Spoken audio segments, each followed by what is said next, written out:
আমাদের জান্নাতের গ্যারান্টি নাই, আমাদের নামাজ কবুল হয় কিনা আমরা নিজেরাও জানি না, কিন্তু আমরা নামাজ পড়ি না, রোজাও রাখতে চাই না, আবার জান্নাতও চাই, জান্নাতের কর্ম করতে চাই না।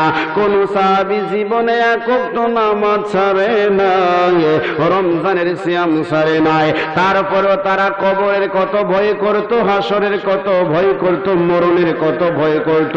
এর পূর্বে কয়েকটা কথা বলতে হয় রে ভাই।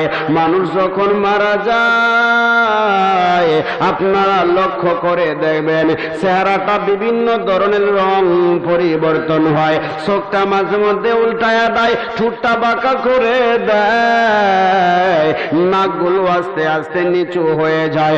বন্ধুরা রে আমার, বাবাজিরা রে আমার, আমরা তো দেখি নাই, আমরা তো জানি না ওই মুমূর্ষ ব্যক্তির সাথে আল্লাহর কিছু ফেরেশতারা কথা বলে।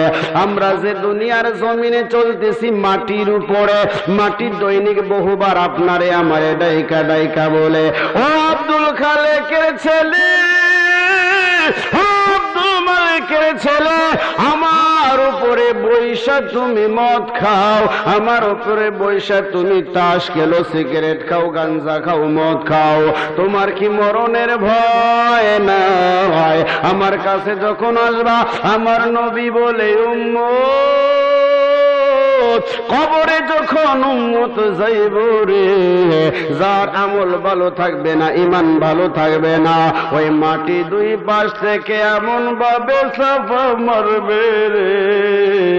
আমার নবী এইভাবে হাতটা দেখায়া বলেছে, এক পাশের হাড়গুলো আর এক পাশে লাইগে যাইব রে। জোরে কোন আল্লাহু আকবার। আমার নবী কয় উম্মতের কবরের মাটির সাথে জমিনের সাথে ভালো আচরণ করো, তাইলে জমিনও তোমার সাথে ভালো আচরণ করব। আমরা কয়টা টাকার মালিক হয়ে গেলে আর নামাজ ভালো লাগে না। হুজুরে নামাজের কথা বললে কই কাপড়ে ময়লা আছে, নামাজ পড়তে পারবো না, এই ফাঁকি হুজুরকে দিলা, আল্লাহকে ফাঁকি দেওয়ার ক্ষমতা নাই। আমার নবী কয় কবর এইভাবে ডাকে, ও আল্লাহর বান্দা, আমার কাছে আসার পর তোমার সাথে সঙ্গী থাকবে না। দুনিয়ার যে বন্ধুদের সাথে তুমি পাপ করতা, কোন বন্ধু তোমার সঙ্গের সাথী হবে না। আমার কাছে একা একা সোনার বান্দা, আমার কাছে ঈমান নিয়ে আসো, আমার কাছে নেক আমল নিয়ে আসো।